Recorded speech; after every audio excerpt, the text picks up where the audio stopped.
అత్యాధునిక labs, international collaborations, advanced placements.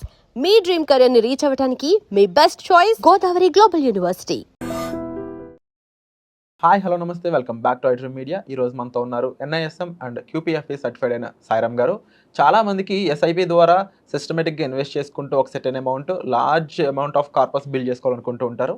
But SIPకి సంబంధించి ముఖ్యమైన డీటెయిల్ ఈరోజు ఎపిసోడ్లో తెలుసుకుందాం. Hi sir. Hi Virat. Sir, SIP ద్వారా లాస్ట్ టైము మనకి 25,000 కోట్లు వచ్చాయని చెప్పేసి ఒక స్టేట్మెంట్ వచ్చిందనమాట. అంత కొత్త ఇన్వెస్టర్స్ SIPల్లో ఇన్వెస్ట్ చేస్తూ చాలా మొగ్గు చూపిస్తూ ఉన్నారు. అంటే మనకి SIP ద్వారా ఒక సేఫ్ అండ్ కన్సిస్టెంట్ ఇన్వెస్ట్మెంట్ అనేది క్రియేట్ అవుతుందని అందరికీ అర్థమైంది. అయితే SIPలో ఎంతమంది ఇన్వెస్ట్ చేస్తున్నారు కదా, ఈ రిజల్ట్ ఏదైతే వస్తుందో SIP ద్వారా దాన్ని మ్యాక్సిమైజ్ చేసుకుని మ్యాక్సిమం రిజల్ట్ చూడాలి దాని నుంచి అన్నట్లప్పుడు మనం ఏం చేయాల్సి ఉంటుందంట? సో ఈ రోజుల్లో చాలామంది SIP ఇన్వెస్ట్ చేస్తున్నారు విరాట్. సో కానీ 10 years బ్యాక్ సిచ్యువేషన్ ఇలా ఉండేది కాదు.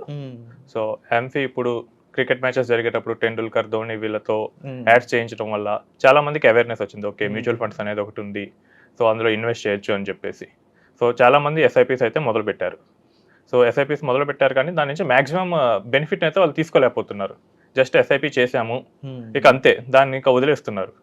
సో ఈ రోజు మనం SIP నుంచి మ్యాక్సిమం రిజల్ట్ SIP నుంచి ఎలా తీసుకోవాలనేది మనం చూద్దాం. SIP చేసే వాళ్ళందరూ కూడా. సో ఇప్పుడు మనం 3 స్ట్రాటజీస్ చూద్దాం ఇందులో. ఓకే. సో ఫస్ట్ వచ్చేసరికి స్టెప్ SIP. ఓకే. సో చాలా మంది SIP చేస్తారు, ఇక ఆ తర్వాత దాన్ని పట్టించుకోరు. అవును. కానీ ఈ టైంలో SIP చేసినప్పుడు ఒక ఇన్కమ్ ఉంటుంది, తర్వాత మన ఇన్కమ్స్ కూడా మారిపోతూ ఉంటాయి. అవును. సో ఎప్పుడైతే మన ఇన్కమ్ కనుక పెరిగిందో సో అప్పుడే మనం SIPని కూడా పెంచాలి. అంటే నేను ఒక 10,000 SIP చేస్తున్నాను ప్రతి మంత్ అనుకున్నట్లయితే ఒక 1 year తర్వాత ఒక 1,000 పెంచాల్సి ఉంటుంది అంటారు. 1 year తర్వాత 1,000 అంటే మీరు 10% రూల్ చెప్తున్నారు. ఓకే. సో మనకి 10% ఎందుకు వచ్చిందంటే చాలా వరకు IT ఇండస్ట్రీస్లో వీటిలో యావరేజ్ హైక్ 10% ఉంటుంది. సో అందుకని చెప్పి 10% పెంచమంటున్నారు. బట్ అది అందరికీ వర్తించదు. సో ఒక సీనియర్ మేనేజ్మెంట్ లెవెల్ ఎంప్లాయీ ఉన్నారు, ఓకే. సో వాళ్ళకి ఆల్రెడీ 40-50 lakhs ఉన్నాయనుకోండి ప్యాకేజ్. ఓకే. సో 10% ఏం పెంచరు వాళ్ళకి. సో ఇచ్చేది కూడా ఈ సాఫ్ట్స్లో కానీ ఇంకా లేదా తక్కువ హైకే ఇస్తారు. ఓకే. కాబట్టి మనం ఏం చేయాలంటే మన ఇన్వెస్టబుల్ సర్ప్లస్లో అంటే మన ఇన్కమ్ మైనస్ ఎక్స్పెన్సెస్ పోనీ ఎంత అయితే మిగులుతుందో దానిలో మ్యాక్సిమం రౌట్ చేయడానికి చూడాలి. సో ఇప్పుడు నాకు లాస్ట్ ఇయర్ 10,000 మిగిలింది, నేను 10,000 SIP పెట్టాను. నాకు శాలరీ కొంచెం పెరగడం వల్ల నాకు ఇయర్ ఒక 13,000 మిగిలింది. అప్పుడు కూడా 1,000 పెడితే మిగతా 2,000 ఎందుకు ఖర్చు అయిపోతాయి. సో అలా కాకుండా మనం సర్ప్లస్లో నుంచి ఎంత మ్యాక్సిమం కుదిరితే అంత ఇన్వెస్ట్ చేయడానికి ట్రై చేయాలి. సో ఇప్పుడు ఒక మీరు చెప్పినట్లే 10% ఎగ్జాంపుల్ తీసుకుందాం. అవును. సో నార్మల్గా అయితే మనకు మ్యూచువల్ ఫండ్స్ ఇండస్ట్రీలో ఒక ఫేమస్ సేయింగ్ ఉంది.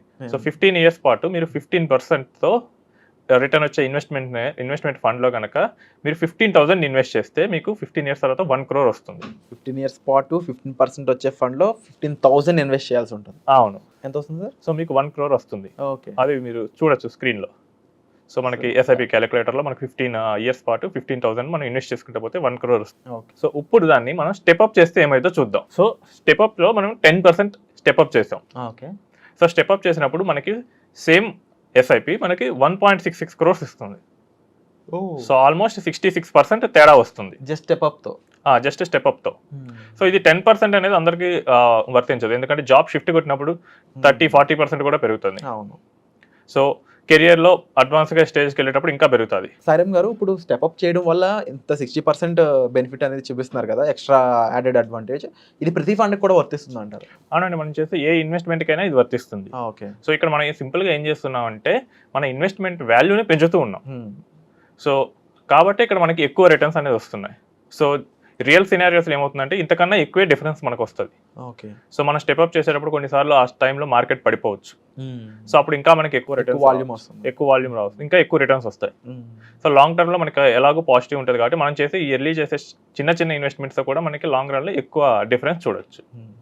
సో ఇది ఒకటి స్టెప్అప్ స్ట్రాటజీ. రెండవది ఏంటంటే మనకి 1 year ఉంది, ఇయర్లో SIP జనరల్గా మంత్లీ చేస్తుంటాం కాబట్టి 12 installmentsలో పే చేస్తాం. సో ఎక్స్ట్రాగా 13 installments పే చేయండి 12 బదులు. అంటే 1 yearలో ఇంకో ఎక్స్ట్రా ఇన్స్టాల్మెంట్ సేమ్ ఫండ్లో ఇన్వెస్ట్ చేయండి. సో మనకి అవైలబిలిటీ ఉంది అది. సో అవైలబిలిటీ ఉంటుంది. సో మీరు మీ మ్యూచువల్ ఫండ్ చూసుకునే యాప్లోకి వెళ్ళేసి మీరు సేమ్ ఫండ్లోకి మీరు ఎక్స్ట్రాగా ఇన్వెస్ట్ చేసేయచ్చు. ఓకే. సో ఇలా ఇన్వెస్ట్ చేస్తున్నప్పుడు ఏమవుతుందంటే మనకి ఒక 7-8% వరకు డిఫరెన్స్ వస్తుంది రిటర్న్లో. సో నార్మల్గా మీకు 15,000 సేమ్ ఇన్వెస్ట్ చేసుకుంటే వెళ్తే 1 crore వస్తే ఇక్కడ 1.7 to 1.8 crores జనరేట్ అవుతుంది. సో ఇక్కడ మనం చేసింది ఏం లేదు, ఎవ్రీ ఇయర్ ఒక ఎక్స్ట్రాగా ఒక ఇన్స్టాల్మెంట్ పే చేసాం. సో మీరు చెప్తున్నారు కదా ఎక్స్ట్రా ఒక ఈఎంఐలా పే చేయమని ఎస్ఐపి అయితే ఇది ఏ టైంలో పే చేయడం వుడ్ బి గుడ్ అంటారు? మనకేంటంటే మార్కెట్ జనరల్గా ఎవ్రీ ఇయర్ 5% అనేది అట్లీస్ట్ కరెక్ట్ అవుతానే ఉంటుంది. సో ఆ టైంలో కనుక 5% కరెక్ట్ అయినప్పుడు పీక్ నుంచి మీ దగ్గర మనీ ఉంటే పెట్టేయండి. లేదు ఇంకొంచెం ఆప్టిమిస్టిక్గా చూస్తాను అంటే కనుక 10% వచ్చేస్తే ఇంకా బెటర్. ఇంకో డౌట్ సార్ నాకు ఇక్కడ జస్ట్ ఒక ఎస్ఐపి అమౌంట్ పెట్టే ప్లేస్లో ఎక్స్ట్రా ప్లేస్లో లంసమ్ అమౌంట్ ఉన్నా పెట్టొచ్చా? ఇంకా ఎక్కువ ప్రాఫిట్స్ వస్తాయేమో కదా. సో ఇది టెక్నికల్లీ మీరు పెట్టింది లంసమే. సో ఎస్ఐపి అనేది మీకు ఆటోమేటిక్గా ఆటోపేతో కట్ అయిపోతూ ఉంటుంది. అవును. సో మనం ఎక్స్ట్రాగా పెట్టేది ఒక లంసమే. ఓకే. సో మనకి ఇంకా ఎక్కువ అమౌంట్ ఉంటే కనుక పెట్టొచ్చు. సో మనం సేమ్ ఫండ్లో మనం కంటిన్యూ చేయొచ్చు. SIP plus lump sum. సో ఈ స్ట్రాటజీని ఎస్ఐపి ప్లస్ లంసమ్ స్ట్రాటజీ అని కూడా అంటారు. సో థర్డ్ స్ట్రాటజీ వచ్చేసరికి పైన 2 చెప్పినవి మిక్స్ చేయాలి. Okay. Step up plus 13th instalment. Okay. So ఈ స్ట్రాటజీలో ఏమవుతుందంటే సో ఎవ్రీ ఇయర్ మనం ఇన్వెస్ట్మెంట్ చేస్తూనే ఉంటాం. సో యాజ్ నెక్స్ట్ మనకి హైక్స్ రాగానే లేదా ఇంకా ఎక్స్ట్రా ఇన్కమ్ రాగానే మనం మన ఎస్ఐపి అమౌంట్ని పెంచేస్తాం, స్టెప్అప్ చేస్తాం.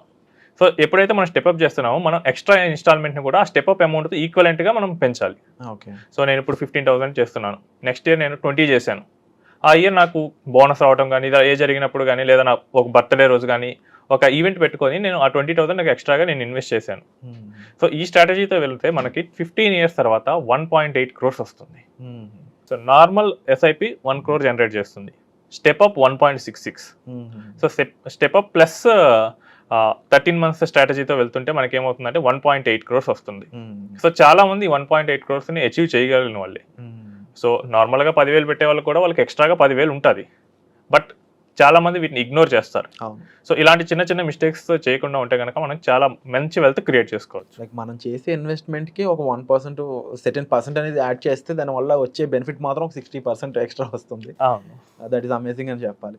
బికాజ్ చాలా మందికి రెగ్యులర్ ఇన్వెస్ట్మెంట్ చేయడం అలవాటు ఉంటుంది, కానీ ఇలాంటి చిన్న చిన్న టిప్స్ టెక్నిక్స్తో మనం ఇంకా ఎంతో అచీవ్ చేయొచ్చు అనే విషయాలు తెలిసి ఉండవు ఎక్కువ మందికి. అండ్ వండర్ఫుల్ ఇన్ఫర్మేషన్ ఇచ్చారు sir, thank you so much. ముఖ్యంగా అండి మనం తీసుకున్న ఫండ్ ఏదైనా అయ్యి ఉండొచ్చు, బట్ ఆ ఫండ్లో ఒక 60% ఎక్స్ట్రా రిజల్ట్ చూడాలి అనుకున్నప్పుడు ఇలాంటి ప్రొసీజర్ మీరు ఫాలో అవ్వడం వుడ్ బి గుడ్ అని చెప్పేసి మనకి సార్ చెప్తా ఉన్నారు. అయితే మీరు ఎలాంటి ఫండ్ చూస్ చేసుకోవాలి అనే దానిపై కూడా ఒక క్లారిటీ తెచ్చుకోవాల్సిన అవసరం ఎంతైనా ఉంటుంది. అండ్ మీ ఫైనాన్షియల్ క్యాపబిలిటీస్ ఏ విధంగా ఉన్నాయి, దానికి సంబంధించి మీరు ఇన్వెస్ట్మెంట్స్ ఏంటి, మీ టాక్సేషన్ ఏంటి, ప్రతి విషయాలు మీకు పూర్తి తరహాలో మీకు సజెషన్ కావాలి, మీకు గైడెన్స్ కావాలి అనుకున్నట్లయితే డిస్ప్లే అవుతున్న నెంబర్స్ కాల్ చేయడం ద్వారా మీరు సాయిరామ్ గారితో పర్సనల్ అపాయింట్మెంట్ అనేవి బుక్ చేసుకోవచ్చండి. అండ్ కంప్లీట్గా మీ పర్సనల్ ఫైనాన్స్ని గైడ్ చేసుకోవడంతో పాటుగా మీ ఇన్వెస్ట్మెంట్ని ఒక లైన్అప్ చేసుకోవడం ఇలాంటివన్నింటిలో మీకు హెల్ప్ అనేది దొరుకుతుంది. Thank you so much sir. Thank you. Right.